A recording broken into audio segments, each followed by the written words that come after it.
Lázaro Ramos conta sobre experiências em set de gravação. Vamos ver? Vocês sabem o seguinte, uma coisa só pra gente começar nosso react aqui, constantemente eu recebo uma pergunta que eu acho uma pergunta muito curiosa. Me perguntam sempre assim, Felipe, você já pensou em trabalhar com sets de filmagem? Já pensou em trabalhar fazendo um filme? Já pensou em fazer um filme? Não, não pensei. Mas sabe o que é mais curioso nisso tudo? É. Aliás, eu recebi outro comentário recentemente sobre isso, mas depois eu comento. É que professor sempre passa por esse tipo de coisa. Sabe? Eu sei que quando as pessoas perguntam isso, não é de mal. Não é por mal. Eu sei que não. Mas isso carrega uma coisa muito particular da nossa sociedade. Como sempre há o professor ou algumas outras profissões que carregam essas contradições na sociedade, que são questionados sobre a sua própria atividade, sabe? Eu sou professor, gente. E ser professor me basta. Ser professor me basta. Por mais que eu fale sobre cinema, eu sou professor de cinema. E é isso que eu sou. Eu não quero fazer filme. E isso foi uma coisa, inclusive, já fazendo um desabafo aqui, conversando com vocês sobre tudo isso. Lá na época do meu vestibular, já faz tempo. Pra selecionar o que eu queria fazer, eu tava em dúvida na época se eu queria fazer cinema ou se eu queria fazer geografia. E eu optei por geografia, vocês sabem. Na época não tinha licenciatura em cinema, como depois surgiu. Mas eu sou feliz por ter escolhido geografia. Porque me deu toda uma base teórica, me deu toda uma base crítica, que talvez eu não encontrasse na faculdade de cinema. Talvez. Não estou falando que eu não poderia encontrar lá. Mas eu escolhi geografia. E durante o processo da minha faculdade eu descobri por que eu escolhi geografia. Eu não sabia antes. Eu escolhi geografia porque eu queria ser professor. Eu jamais me vi trabalhando em set. Jamais me vi realizando um filme. Jamais. Eu gostava de assistir. Mas mais do que assistir, eu sempre gostei de ensinar. Sempre gostei de falar na frente das pessoas. E quando eu digo isso, gente, assim. É. Provavelmente eu não iria ler Milton Santos na faculdade de cinema. Muito provavelmente não. Ah, e quando eu digo isso, parece até que eu sou o cara que sou super social, né? Eu converso aqui com vocês, parece que eu sou super assim, né? Canto aqui os pagodes com vocês e tudo mais. Parece que eu. Mas não, não sou. Eu sou uma pessoa muito reservada, inclusive eu tenho muitas questões que eu precisaria levar em terapia que eu não faço, eu deveria fazer. Porque eu tendo a ser uma pessoa que me isolo. Eu tendo a ser uma pessoa que me isolo de fato. Eu gosto da minha ilha, sabe? Do meu lugar, do meu canto. Eu me sinto fora dela. É estranho pra mim. Mas fazendo isso que eu faço, em sala de aula, dando aula aqui, seja pela câmera, através da câmera, conversando com vocês através das telas, sendo em sala de aula, é muito diferente. Isso é uma coisa que, de fato, isso aqui não é brincadeira. Eu fico de verdade. Vocês sabem que eu sou um chorão, né? Mas eu fico de fato emocionado, porque isso aqui é o que eu amo fazer. Principalmente quando é sala de aula, tá, gente? E eu não tô desprezando vocês, não. Que eu também adoro estar aqui com vocês. Mas isso aqui é o que eu amo fazer. Então não, eu não quero fazer filme. Eu não me vejo fazendo filme. Eu me vejo fazendo isso aqui que eu tô fazendo. É isso aqui que eu amo fazer. É isso que eu amo fazer. E é impressionante como nesses comentários não tem problema. Eu sei que não tem problema. Eu sei que não é por mal. Que as pessoas perguntem: ah, você gostaria de fazer cinema? De fazer um filme? Eu sei que não é por mal, mas é impressionante como o professor sempre é carregado nesse lugar. Mas mais do que isso, no vídeo que a gente reagiu à casa do Primo Rico, teve um comentário que eu fiz questão de deixar lá. Porque é impressionante. Não só no comentário do Primo Rico, mas no TikTok também tem muito disso. Quando as pessoas não acreditam, ou melhor, não concordam com o que um professor diz, a primeira coisa que se questiona não é o que está sendo dito. Jamais. O professor sofre com isso, tá, gente? Nunca é o que o professor está dizendo que é o que é questionado. Mas a sua profissão. Aquilo que ele é enquanto trabalhador. Então, o primeiro impulso de qualquer pessoa, sobretudo se a gente está falando da ala liberal da sociedade, ao ver um professor pelo qual eu não concordo por algum motivo, nem que eu nem saiba responder o porquê eu não concordo, é dizer que aquele pessoa não é professor. É questionar a sua profissão. É questionar. Você é professor? Falando essas coisas? Os meus filhos que eu não gostaria que tivesse aula com você. Tá bom. Não bote pra ver aula comigo. Mas eu vou estar aqui falando. E vou continuar.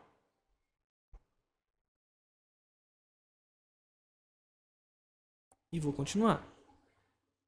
Mas o que eu quero dizer com isso daqui com vocês é justamente como o professor sempre sofre esse tipo de discriminação que se refere ao seu ofício especificamente.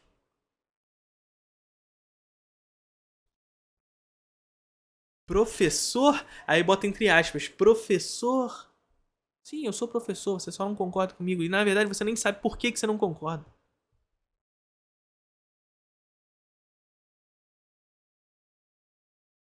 Sabe? Desabafos aqui. Desabafos. Mas não é um desabafo especificamente sobre mim, não, tá? É um desabafo sobre toda uma classe. Um desabafo sobre toda uma classe.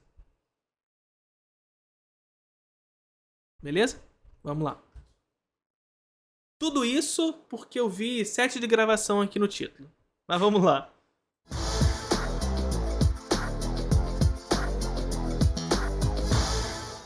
E no Medida Provisória, né, é muito bom o filme, a gente falou muito com a Thaís sobre ele, porque, né, é uma distopia, né, é uma coisa cultural, assim, você abre os olhos da sociedade.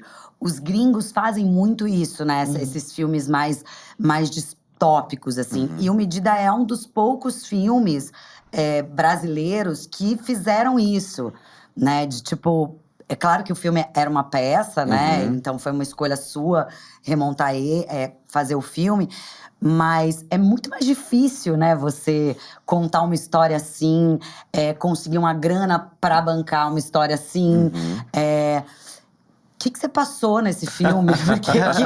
Por que você foi tão... porque fácil não é, né? Ai, vamos lá. Medida Provisória, ele começa lá em 2011, com Namíbia Não, o espetáculo do Aldre Anunciação. E logo no começo eu disse assim, isso aqui tem cinema também. E comecei a tentar convencer as pessoas. Disse, gente, dá pra fazer um filme disso aqui e tal. E aí primeiro tentaram enquadrar ele num cinema alternativo que não ia ter público, que era pra ser honrosamente uma presença num festival. E eu falava, não, gente, dá pra ser. Depois disseram assim, não dá pra misturar gênero. Ou você vai fazer uma comédia, ou vou fazer um drama, ou vou fazer um... Falar aqui, Fernanda Parelli. O irmão da Fernanda Parelli me segue. Próximo passo é Fernanda Parelli me seguir também. Ó, Alexandre, fala pra Fernanda Parelli me seguir também.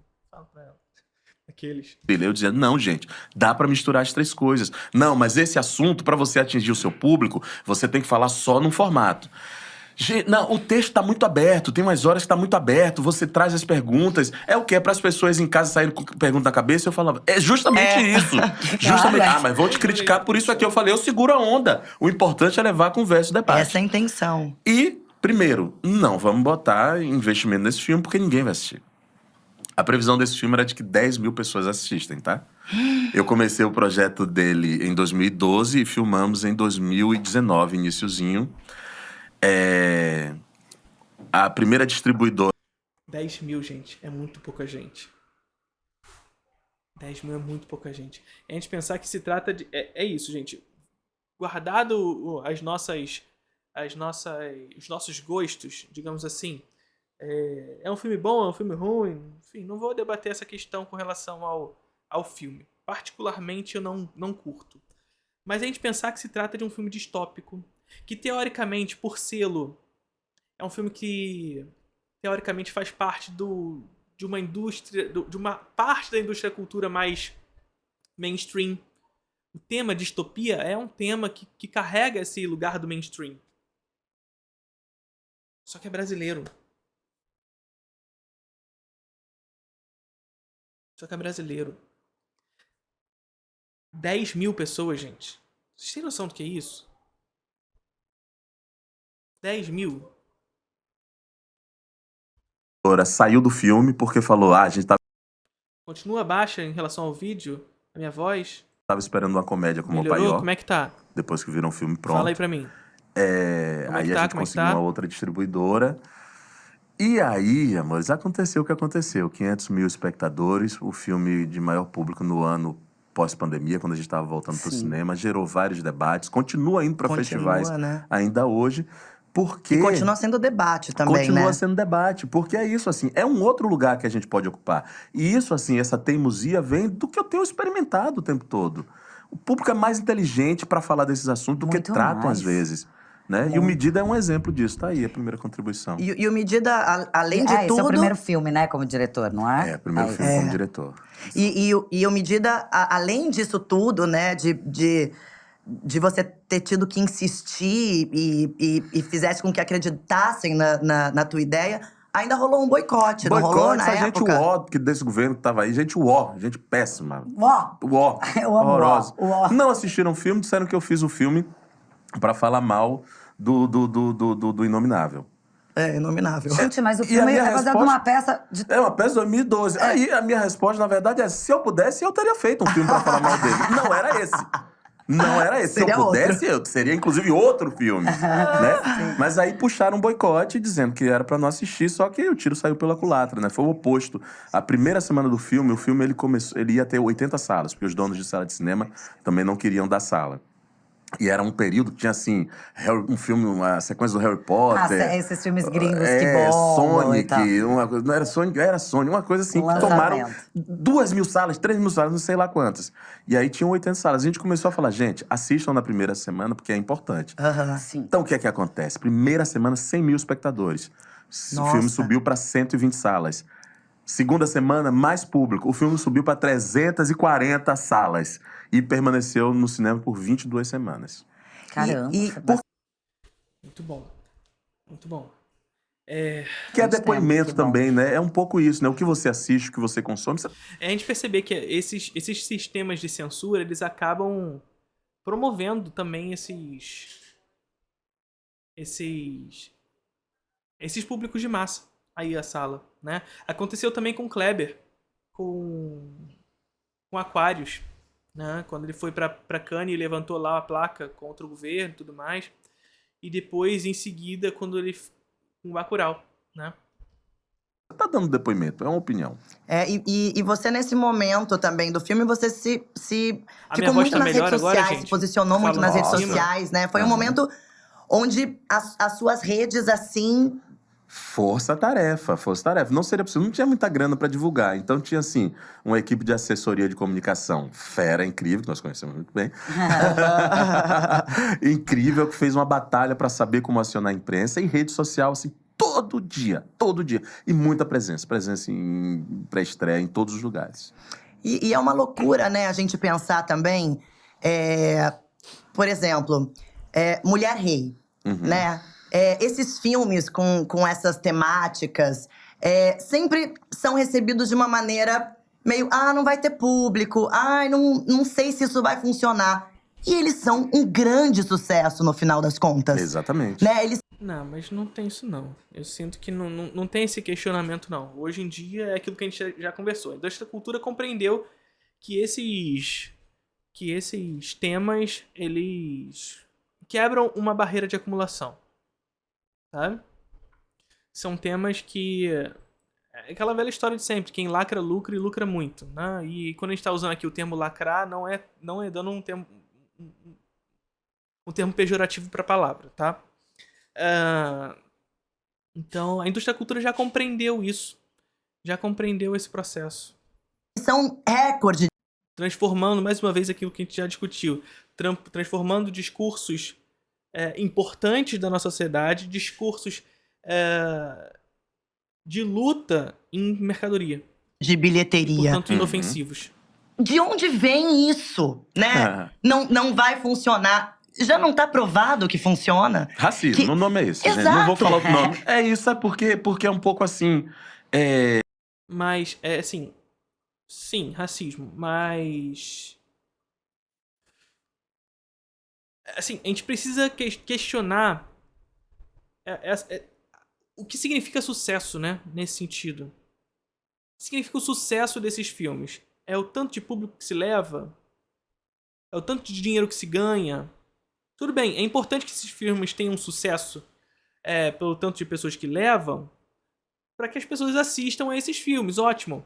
Mas o sucesso se define pelo lucro. E aqui a gente tem um problema, porque são filmes que se transformam em mercadoria, portanto o discurso deles também se transforma em mercadoria. E, portanto, inofensivos. É aqui que está a questão. É a compreensão da indústria cultura nesse processo que torna os discursos importantes da sociedade inofensivos. A indústria cultura é autoritária e está em todas as esferas da vida. Isso significa dizer, portanto, que eu sei, não tem como fugir disso, senão pela superação desse sistema produtivo. E, portanto, é bom ter esses filmes do que não tê-los. Porque senão vai ser só propagação de ideologia norte-americana estrito sensu, sem qualquer identificação de grupos minoritários. Mas ainda assim, quando estão representados, eles ainda assim propagam ideologia. Mas não é o que a gente quer. Eu acredito Porque que são todos números. os projetos têm o seu público. Se você encontra a maneira de fazer o seu público encontrar o seu filme. Só que o racismo, ele é tão... Eu amo o Lázaro Ramos, que o Lázaro Ramos está fazendo um filme do Vasco. Vocês sabem disso, né?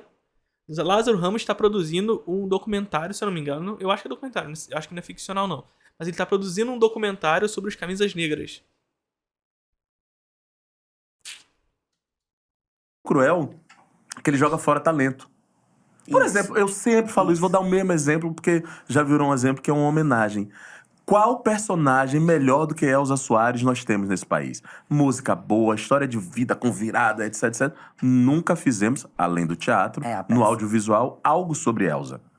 O que é que explica isso? Por que é que esse ouro de história, esse lugar do mercado importante, que vai gerar renda, que vai gerar emprego, que vai renovar o sistema de contação de história, joga fora essas histórias? Se trata disso. Só que eu acho que isso tá mudando um pouquinho, né? Sim, Elis, por exemplo, né? Teve o seu filme, Andréia, ela pois arrasou, lindo, né? E você tá Bacana. mudando isso também, né, Lázaro? Estamos, é um movimento, né, que eu acho que está acontecendo. Quando a gente vê, eu vejo muito positivamente o movimento que está acontecendo nas novelas, o movimento que está acontecendo nos streamings, né, de entender que, assim, tem público para isso. Simples assim. É bom, entretém e vende. E como diretor, você também tá fazendo um novo filme, né? Que estreou na Amazon, né? E que você também tá ali contando essa história, né? Uma Pois história de é. um amor preto. Conta pra gente. Conta pra Nossa, gente. mas tô tão feliz com esse filme. E é um Porque, musical, assim, né? É um musical. Eu não achava que eu fosse dirigir outro filme, não, tá, gente? O Medida… Sério? Não. Ah, para! Não, eu achava que o Medida, assim, era uma experiência que eu ia fazer e ficou lá. De repente apareceu o Prime, a Amazon na minha vida, e eu cheguei, logo que eu cheguei, tinha esse projeto sem diretor. Aí eu falei, gente, um musical… Eu adoro musical. Eu também. Adoro musical. Eu gosto também. Falei, quero fazer um musical. Aí veio o medo de fazer. Ih, gente, vou ficar imitando gringo? Como é que eu vou fazer um musical? Aí falei, força-tarefa. Aí vem Arielle Macedo, que coreografa a Anitta, coreografia. Felipe Sassi, que faz os clipes da Glória Groove, da Anitta, da Isa, da Carol Conká. Felipe, vem me ajudar a dirigir as cenas musicais. Trouxe a turma… Desculpa, o celular vai despertar aqui. É o que? É o quê? Remédio? Se eu te disser o que é, você não vai acreditar. O quê? Hoje é sexta, né? É. É o horário de olhar a agenda Edu das crianças. Ah, para! Porque, tem um aplicativo na escola das crianças que, assim, tem informação da semana toda. É muita palavra, muita coisa. E eu boto um despertador pra mim toda sexta, esse horário que eu abro e olho a semana inteira. Para, você é esse tipo de pai? Tem que ser. Que maravilha! Despertador. Se não tiver despertador, acho que eu não lembro não, tá? Mas aí eu faço do meu jeito. Faço pra mim, tá? De maneira que eu consigo. Agenda Edu. Quem é pai sabe. Quem é pai sabe. Você é esse pai que olha a agenda. Acho que depois a gente entra nisso, mas você é esse pai que olha a agenda, que tá presente na escola, que vai nas reuniões. Você é esse tipo Hoje de em pai? dia, menos do que eu gostaria, mas quando posso, sim. Bota uns alertinhos aí pra ficar ligado. Sou desses. Sai da escola todo dia abrindo lá pra ver se a Lili comeu tudo no almoço, na janta, se tem algum recadinho específico ali. Sempre vendo. Mas gostaria Maravilhoso. demais. Conta do filme. Parabéns, Thaís. Conta aí do filme. Conta. Eu tava falando a turma que eu trouxe. E aí, a turma da temática também, que faz a trilha sonora incrivelmente, Sarah e Saulo Ralston. E falei assim, ó, é Brasil, vamos pegar essa história aqui e ver como é que a gente assina. E o filme, gente, tá foda. Eu tô muito orgulhoso, tô muito feliz, porque tem muita qualidade, é um filme muito leve. Eu acho que tem uma coisa linda também, que é uma homenagem à música brasileira e um encontro de atores, cantores e cantores que estão atuando, como Isa, que faz o primeiro filme com personagem Ela, da quando vida veio dela, aqui, né? contou Ela contou. disso. Nossa, mas esse vídeo dela eu fiquei bobo, tão feliz. Você viu esse né? corte? Você Esse viu? Eu corte. vi o corte. Vi mais do que esse corte, inclusive. Vi outras coisas que ela falou. Tá. Da de você, né? Você viu que ela sobre falou mim, de é você. claro, gente. Tá. E como é que foi Não, ó, deixa trabalhar eu só com ela falar também? pra Tá. honrar, assim, né? Isa, Lulu Santos, Rael também. Aí Bucaça Cabenguele, Gabs, Lucas adoro Leto. O Léo Israel, filho do Jorge Israel. Então, assim, era um mundo... Pedro Blanc, a gente apresentando. Calu Maria, que eu conheci porque Camila Pitanga... Eu falei assim, Camila, eu tô precisando de uma atriz com uma voz diferente pra fazer um musical que eu vou dirigir. Ela falou, olha minha prima aqui. Olha. E era um vídeo da Calu no sertão da Bahia, onde ela mora, em cima de uma pedra, cantando uma música com a voz linda. Falei, Camila, ela é atriz? Ela falou, não, ela tá estudando música. Eu falei, vou trazer. Aí trouxe. Então, música Marivaldo do Stomp, brasileiro, que a gente tem orgulho, Sim. que tá por aí, tá no filme. E o filme tá muito legal. Tô muito orgulhoso, de verdade. E- Acho que vocês vão gostar. E como é que foi trabalhar com a Isa? Porque foi a primeira vez que ela fez um filme como atriz, Aham. interpretou. Como que foi isso? Esta foi a terceira tentativa e a Isa, quando contou a história aqui, ela não lembrou de uma coisa. Ela não lembrou de uma coisa muito importante. Antes dela ter carreira de cantora, eu tinha dirigido um musical infantil chamado A Menina Edith e a Velha Sentada, que o primo da Isa, Bruno, tocava violão e fazia as músicas. Isa não era conhecida, era a Isabela, uma menina que de vez em quando aparecia no infantil. Olha. Isabel Filardes precisou sair do espetáculo e a gente estava procurando uma atriz para substituir. E o Bruno falou assim, a minha prima canta. Aí eu soube que alguém disse assim, Isabela, você quer tentar fazer o infantil? Aí ela respondeu assim, eu não sou cantora não, sou artista não. Que amor. Ela não lembra disso. 2 anos depois, Isa aparece, vira o que vira. O tempo foi passando. Que E loucura. Thaís não ia Isa, que assim como Thaís Araújo, é vascaína. poder fazer uma medida provisória porque tinha uma novela. E eu liguei pra Isa e falei, não posso te dizer o que é, mas quero saber se você topa protagonizar um filme. A Isa falou, tu tá maluco, Lázaro? Nunca vou protagonizar filme, ela sou atriz? Não sei. Depois você me conta o que é. Thaís pôde fazer, eu não chamei mais Isa. Quando chegou esse filme, que eu vi a personagem, eu falei, perfeito pra ela. E foi maravilhoso, porque assim... Primeiro que a gente sabe o que é agenda de cantor, né? Aham, Que é uma sempre- loucura. Ela parou um tempo da vida. Ela se dispôs a participar da preparação com a Amanda Gabriel. Foi muito lindo ver ela descobrindo um novo mundo. Ela encantada, assim, com fazer a cena e se conectar. Ela muito bonitinho. Ela é. Ela falou assim, isso que é contracenar, que lindo! Gostei disso. Que Na hora de máximo. fazer a cena, que era uma cena de emoção, ela, muito debochada, né? Ela fez a cena, assim, se conectou, fez a cena linda, acabou a cena, ela chorando, ela falou, gente, chorei! Eu chorei! Era muito lindo ver ela se descobrindo nesse lugar. E ela tá muito bem no filme, E a vocês vão ver. Gabs, que é a protagonista. Gabs, que é a Maravilhosa. protagonista. Essa é gênia. Que é isso, né? Essa é gênia, assim, gênia em todos os sentidos, inclusive no pensamento, pra frente de Ela é mundo. muito rápida. O que ela pensa, o que ela fala, como ela se coloca no mundo, assim. E muito bonito, assim. Eu queria falar isso pra Gabs, nunca falei isso pra ela, assim. Eu aprendi muito com Gabs, Que legal. de pensamento de mundo. Às vezes no ensaio, ouvindo ela falar uma coisa, agora eu tô vendo a divulgação do filme, ela fala uns negócios assim, eu falo, gente, que lindo ver uma pessoa tão talentosa e uma pensadora. A Gabs é uma pensadora. Não, e nosso bonito, tempo. e bonito que eu dei uma olhada Eu tô sempre vendo o seu Insta e você tem postado muito sobre esse filme e sobre os bastidores. O carinho que os atores têm por você, o amor que os atores têm por você. Eles falam da sua doçura, de como você conduz com amor, né, esses atores, assim. E é muito bonito de ver essa relação Mas de vocês é o que todos. tem que ser, né, Gel? É o que tem que ser. Eu não aguento mais, tô de saco cheio de ambiente de trabalho violento, agressivo. Você já abusivo. viveu um ambiente Já. assim? Claro. E às vezes não era comigo, mas se você vê com outro, você se sente incomodado. Pra mim, não precisa. Não precisa sofrer em preparação. Não precisa sofrer pra trabalhar, pra fazer. Você pode trabalhar com afeto e com alegria. Tudo que eu faço, e quem trabalha comigo sabe, é na alegria, no sorriso, no carinho. É assim e será assim sempre. E você já deve ter passado por cada tipo, Oi, Kubrick. Oi, Hitchcock. Né? Não é só o Kubrick, não. Tem uma galerinha aí. preparação, assim, desses filmes mais pesados, Mesmo assim. nas preparações pesadas, tem uma hora que eu coloco o limite. Sério? Não precisa. De chegar e falar assim, eu vou até aqui, gente, acabou, Gente, não quero desculpa, mais. acho que isso é balela. Balela de que você precisa sofrer pra produzir um bom trabalho. Não acredito nisso. Não acredito. E você até pode se emprestar, vivenciar isso um pouquinho, experimentar, olhar, se entregar, contracenar, ter uma dor, mas isso não é terapia. Isso aqui é trabalho. Tem limite, é ambiente de respeito. Isso não é terapia, isso aqui é trabalho. Olha, forte. A gente pode se emprestar, mas com segurança e com afeto. Muito bom. Gostei. Adorei.